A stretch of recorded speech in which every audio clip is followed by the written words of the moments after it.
I was fired by the new male boss who had no idea I held a system patent. "I won't spend another dime on an incompetent employee," he said. I just smiled and said, "Good luck." He had no idea how eventful Monday would be. I remember the first time I saw him. Daniel Carver walked into the main office like he'd just been handed the world on a silver platter, black tailored suit, Rolex gleaming, confidence dripping from every inch of his 6-foot frame, and not a single clue about what we actually did. "Call me Dan," he said, flashing a grin that didn't quite reach his eyes. "I like things lean, fast, and efficient. We're going to do great things, starting now." There was a beat of silence, then the kind of forced clapping you only hear in company town halls and kindergarten performances. I stayed quiet, arms crossed. I'd been with Nexera Systems for nearly 9 years. I'd outlasted 2 CEOs, 4 restructurings, and a corporate buyout. I knew how to play the game, but Dan was about to learn. The first week was chaos. Dan cancelled our regular project review meetings and replaced them with vision strategy syncs. He fired 3 mid-level managers by Thursday, 2 by email. Then he started making changes to our flagship software product, despite not understanding the system architecture. That product, by the way, I built it 6 years ago after a failed acquisition nearly tanked us. I designed a new back-end infrastructure, streamlined, secure, scalable, and I didn't just design it. I patented the system under my name.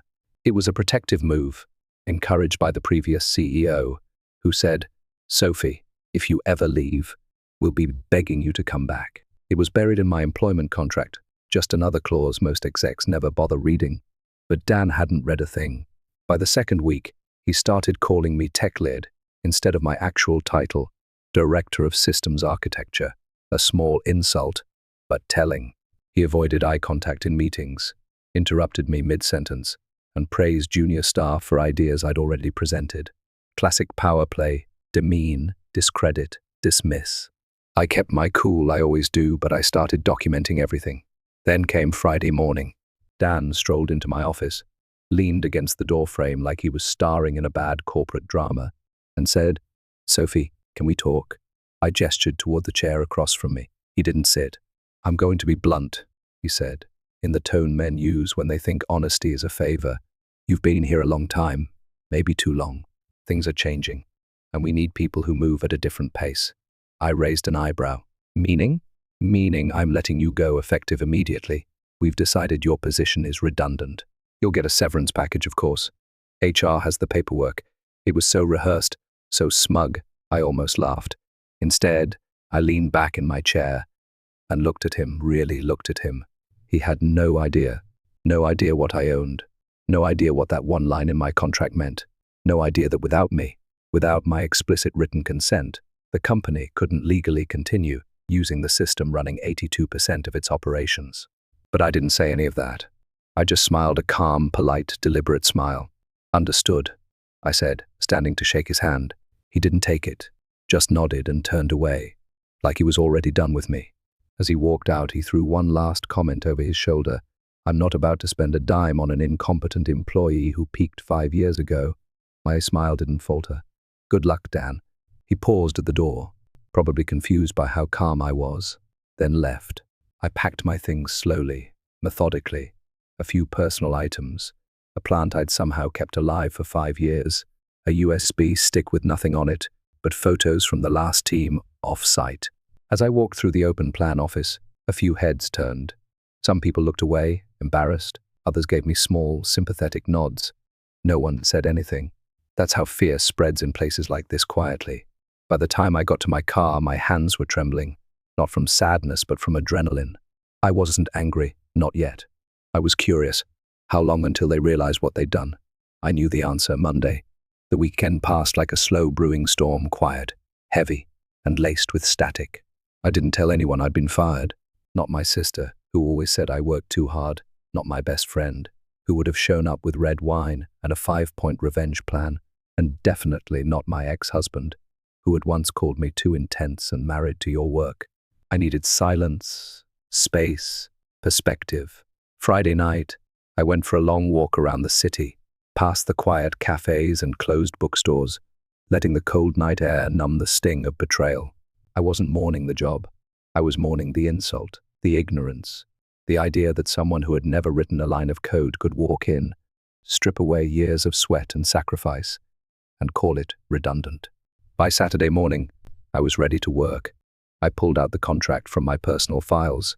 It was all there in black and white, the patent, listed under my name, the clause, reviewed, and notarized. A carefully worded section that gave me full rights over the architectural system I had built. Nexera had a licensing agreement for its use, one that required my explicit participation for renewal, updates, or scaling. And that agreement? It was due for renewal Monday. I let out a small laugh, not because it was funny, but because the timing was poetic. By 3:00 p.m., I'd sent an email to Nexera's legal department, not from my old company account, which had already been deactivated, but from my personal address. The subject line was simple: notice of intellectual property usage expiration, immediate attention required. I kept it factual, calm, no drama, just a reminder that, per our licensing agreement, the company's right to use the system would expire at midnight Sunday, unless renegotiated directly with me, the patent holder. Failure to comply would constitute a breach of IP law, and continued use beyond that point would trigger legal consequences. I signed it formally, professionally. Sophie Harper, inventor, Nexera backend architecture, Vice 2.3, patent number US 9, 347, 91B, 1 CCD, their legal counsel, our old CTO, and yes, Dan. Then I closed my laptop and went for a run 4 miles through foggy side streets, dodging tourists and street vendors, feeling the tension bleed from my body. By Sunday afternoon, my phone had started to light up. 2 missed calls from a number I didn't recognize, 1 voicemail from HR. Sophie, we're hoping to clarify something regarding your separation agreement. Another from legal, please contact us at your earliest convenience to discuss terms of your prior agreement with the company. And finally, late that night, an email from Dan himself. Subject, urgent, contract misunderstanding. Sophie, I believe there's been a miscommunication. I'd like to speak with you directly to clear the air and resolve this situation before business resumes Monday. Please call me ASAP, Dan. There it was, the panic. I didn't respond. Let them stew. Let them come to work Monday morning and realize the entire company's infrastructure, the scheduling system, the CRM, the API integrations, the automated reporting, the client access portals depended on a license they no longer had. I didn't want revenge. I wanted respect. And if it had to come in the form of panic emails and legal fire drills, so be it. By the time Monday arrived, I had already been up for hours, coffee brewed, phone fully charged, laptop open. I sat on my couch in leggings and an oversized hoodie, watching the clock tick toward 8:00 a.m., the official start of the Nexera workday. At 8:07, my inbox exploded. System error, back-end authentication failed. Urgent, clients cannot access dashboard. Sophie, please call me now from Dan. Then came a text from Rachel, an old friend in product. Sophie, did you do this? Please tell me you did this. Dan is losing it. Whole systems down. Meetings cancelled. Clients calling non-stop. The board's been looped in. I smiled, not out of malice, but out of clarity. This wasn't sabotage. This was what happened when people in power assumed competence without proof and dismissed value without understanding it. At 8:31, my phone rang. This time, I answered. Sophie. Dan's voice cracked through the speaker, forced calm layered over full-blown panic. We need to talk. I had no idea about the patent situation. Let's get you back in the office. And I cut him off gently. I'm happy to talk, Dan, but not about a job. We're discussing licensing now, as an external partner. Silence. Sophie, he said again, voice lower. Let's not make this personal. Oh, I replied, it's not personal. It's contractual. Then I hung up, and just like that, the real negotiation began. I walked into the Nexera building at 9:12 a.m. on Monday morning, not through the back employee entrance, but through the front lobby. My heels echoed across the marble floor, crisp and deliberate, the sound unfamiliar to me after years of slipping in unnoticed with a travel mug and laptop bag. This wasn't a return, it was a reintroduction. The receptionist blinked when she saw me. Miss Harper, the first smiled. I have a meeting with legal. She nodded quickly, clearly unsure of what was happening, and picked up the phone. Her hand trembled just slightly as she dialed. I could feel the energy in the room shift, the way people paused mid-conversation, the glances from employees pretending not to look. "Take the elevator to the 7th floor," she said. "They're waiting." As I stepped in and the doors closed, I caught my reflection in the mirrored panel, confident, unshaken. But beneath the surface, my heart was thumping not with fear, but with focus. I'd spent the weekend preparing for this moment, not just to defend my work, but to define my value. When I entered the legal conference room, the tone was cautious. The company's general counsel stood up to greet me, followed by 2 members of the internal legal team and a senior advisor I recognized from an old merger. Dan was not there. I took a seat at the far end of the table. "Let them come to me." "Sophie," the general counsel began, his voice smooth but clipped. "We appreciate you coming in. We want to get ahead of this and resolve things amicably." "Of course," I replied. "I am all for clean resolutions. I assume you've reviewed the licensing agreement?" He nodded. "We have. Your claims are valid. The system patent is registered under your name, and per the agreement, continued use without your consent constitutes a violation, and the renewal date expired at midnight. As stated." There was a pause. Then he leaned forward. "We'd like to propose a retroactive licensing extension. 1 year, same terms, full operational access." I smiled. "That won't work for me." A murmur passed around the room. The advisor scribbled something in a notebook. "I'm not here to return to the same terms," I continued calmly. "I'm here to renegotiate fairly. You're currently experiencing downtime, correct?" They hesitated. The general counsel finally nodded. "Yes, so let's talk numbers," I said. "I want $1,200,000 for the next 12 months. Non-exclusive, renewable quarterly. Full system support through me directly or a consulting team I approve. And a public acknowledgement of the patent in company documentation." It wasn't a bluff. It was a market-aligned figure based on the system's reach and impact. The silence in the room told me they hadn't expected me to walk in, prepared not like this. One of the legal associates cleared her throat. "That's a significant increase. It's reflective of value," I said, "something this company has forgotten how to measure."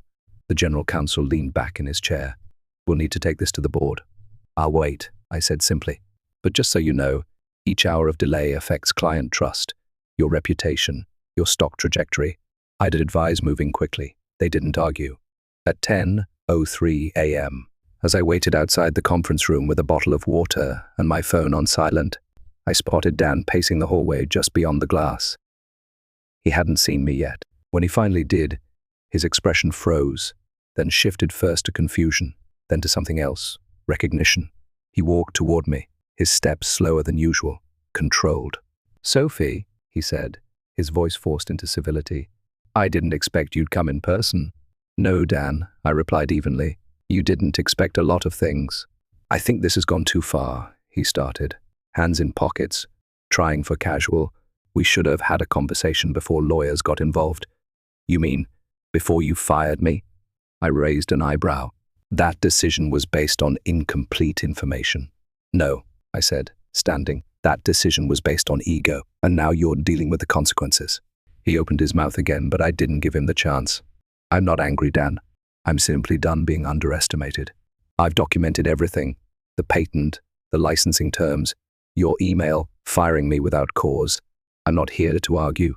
I'm here to negotiate. If you want to salvage this deal, and maybe your job, you'll let legal do their work." His jaw tensed. I walked past him, back toward the meeting room. "Oh, and Dan," I said, turning over my shoulder. "Good luck." That word again, luck. Something I never needed. By noon, the conference room was full again. Only this time the energy was different, tighter, sharper. The board hadn't joined, but I could feel their presence looming behind every word the legal team spoke. The stakes had changed. What was once a miscommunication was now a legal crisis with operational fallout and stockholder implications. I didn't flinch. The general counsel sat directly across from me. He looked less polished than earlier, tie loosened, jaw clenched. "We've reviewed your proposal," he began, measured. "And while we find the terms aggressive, accurate," I corrected. He paused, nodded. "Accurate. We're prepared to accept the licensing rate, with a caveat, 6-month contract, renewable quarterly, as you suggested. Public acknowledgement, we'd prefer to phrase it as technical collaboration, rather than a full patent credit." I leaned forward. "No." His brows lifted. Excuse me? I want it stated clearly and publicly. System designed and patented by Sophie Harper. No spin, no sanitized language. The company ran on my architecture for 6 years, and you've all benefited from it. I'm not walking away nameless, so Dan can save face. The room stilled. The associate to the left glanced at her notes but didn't speak. The advisor scribbled something again. The general counsel adjusted his glasses. We'll take that to the board. Do that. I stood, gathering my folder. And while you're at it, I'd advise transparency. The SEC doesn't take kindly to unreported licensing conflicts that impact system functionality. That landed like a hammer, because that's the game no one likes to admit in public, how a single system's failure, especially due to intellectual property misuse, can shake investor confidence, trigger audits, or worse, lead to delisting threats. I knew their playbook better than they thought, and now I had my own. As I walked out into the corridor, I spotted Rachel again, this time in a corner near the elevators. She gave me a look half shock, half admiration. They're calling you the firewall upstairs, she said with a grin. I smiled faintly. Better than being called redundant. She laughed, then lowered her voice. People are talking, Sophie. Dan is in full spin mode, telling the board it was all a misunderstanding, claiming you never disclosed the licensing expiration. That's a lie, I said calmly, but let him talk. Truth doesn't need volume. Rachel leaned closer. Everyone saw the memo you CC'd legal before the deadline. There's paper everywhere. The interns are whispering about it like it's Watergate. I didn't reply right away. My mind was already moving ahead to IG the second wave, because reclaiming control wasn't enough. I wanted accountability.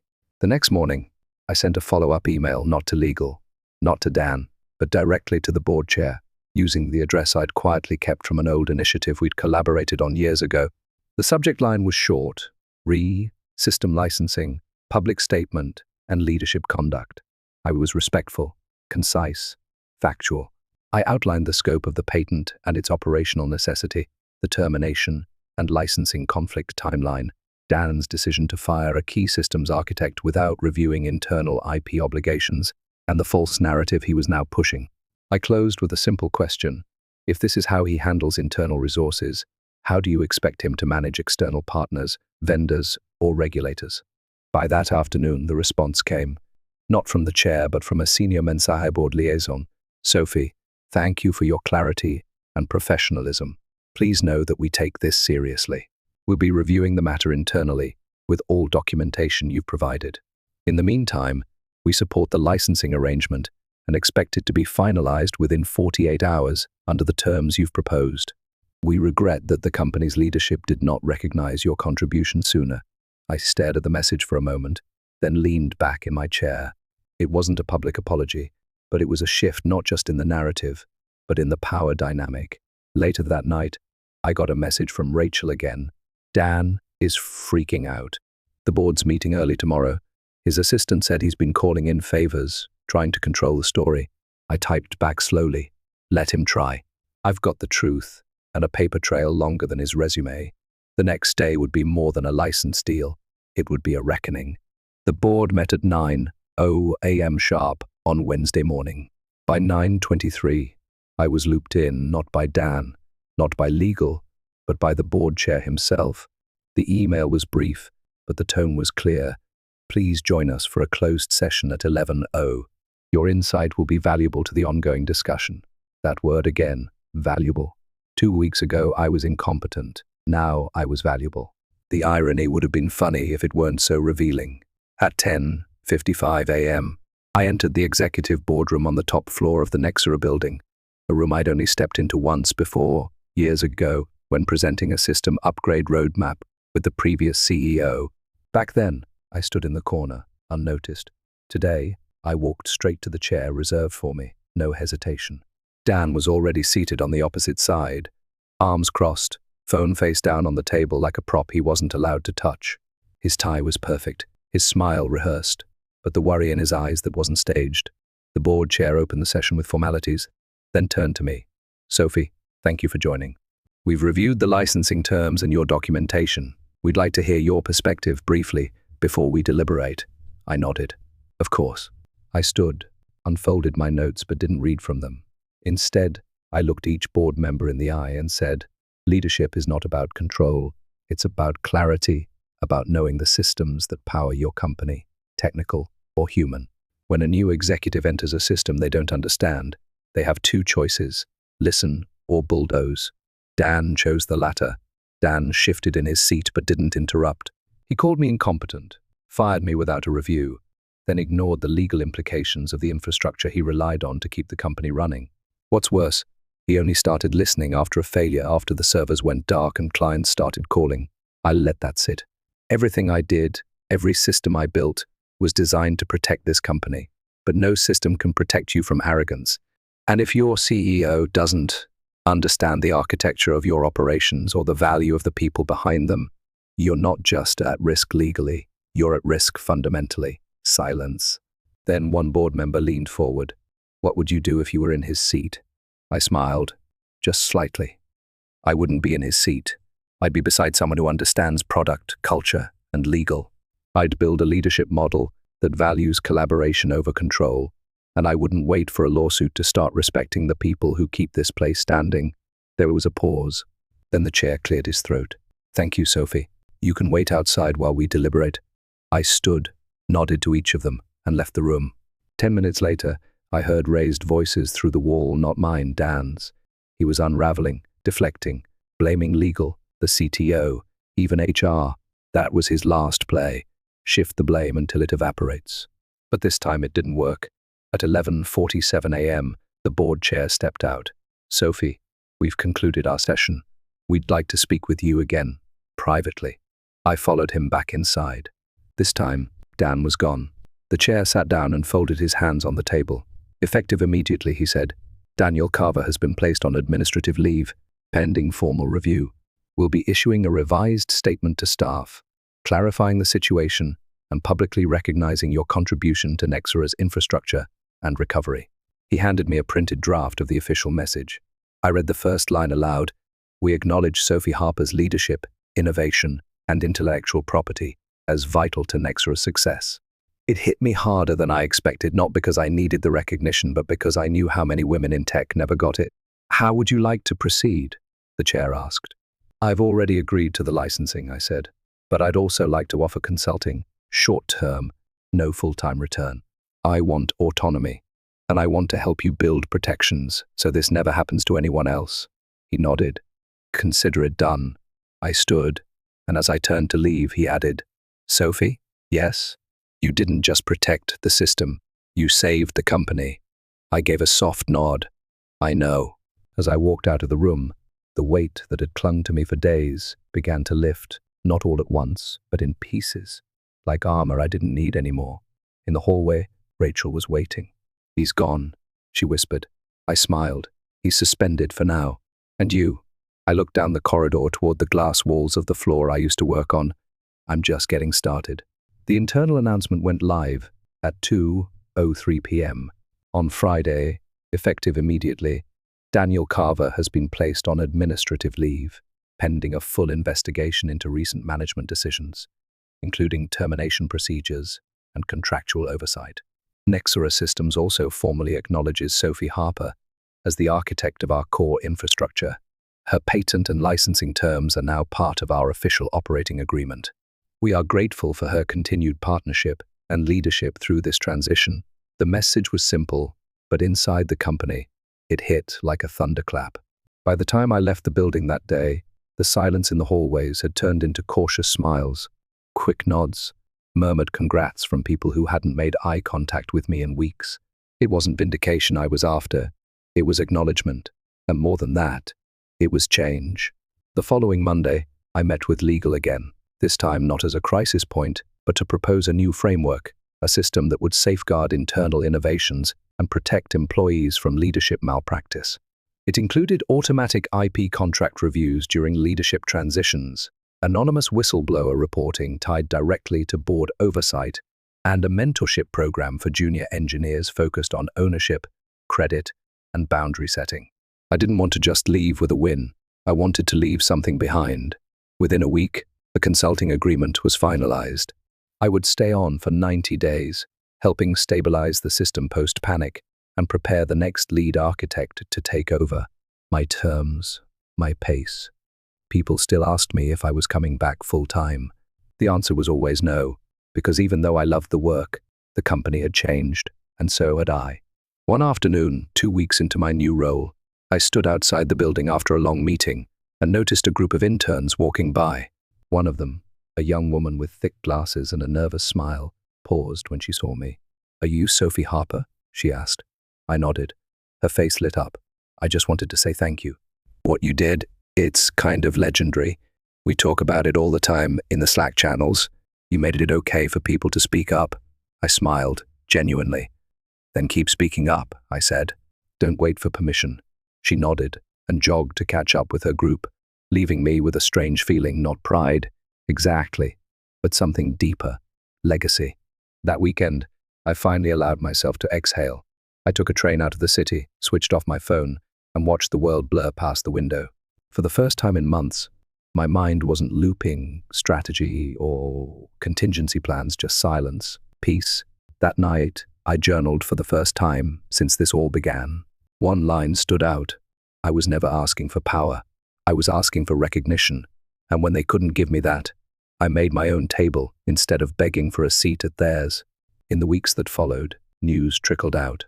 Dan's leave became permanent. The official language cited irreconcilable leadership differences. There were whispers about other complaints, other terminations swept under the rug before mine. The company's culture began to shift, slowly but visibly. Exit interviews were being restructured. Internal training now included IP awareness, and for the first time, credit attribution was baked into engineering milestones. A few execs tried to rewrite the story. "Sophie was always part of the team," one said on a panel. "We've always valued her expertise." I didn't correct them. I didn't need to. The people who mattered knew the truth. So did the code. The architecture I built still held, and my name was finally where it belonged, on the system, in the credits, and in the story. Months later, I received a handwritten letter from the board chair. "Sophie, you changed how we think about leadership, not by fighting, but by standing firm. Thank you for showing us what real authority looks like, David." I kept it in the same drawer where I'd once stored my severance papers, a reminder of where I'd started and where I refused to end. Today, I lead my own consulting firm. I work with companies who want more than flashy leadership. They want sustainable systems and empowered people. I choose my clients carefully. I set my own boundaries, and I never sign anything without reading the fine print. Because in the end, the story wasn't about revenge. It was about value, visibility, and the quiet, steady strength of someone who refused to disappear when the system tried to erase her. So to anyone out there who's ever been underestimated, pushed aside, or labeled difficult for simply knowing their worth, here's my advice. You don't need to shout to make an impact. You just need to know who you are and never hand that power over to someone who doesn't. Because when they fire you thinking they've silenced you, all they've really done is light the match.